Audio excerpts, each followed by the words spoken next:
চিনি এবার মিষ্টি হলেও তেতো লাগছে, কেননা সব আখ নিচড়ে শালা পেট্রোলে মিশিয়ে দিচ্ছে।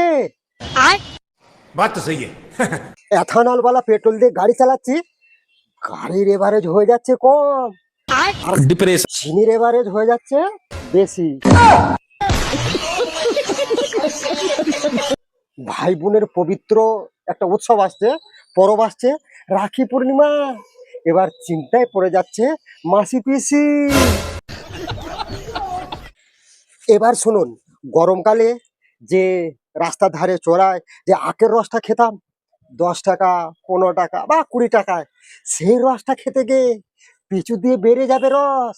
ছেলে বাবা বেড়াতে গেছে, ছেলে বলবে বাবা আমি খাবো রস, বাপ রেগে গিয়ে বলবে চুপ করে বস।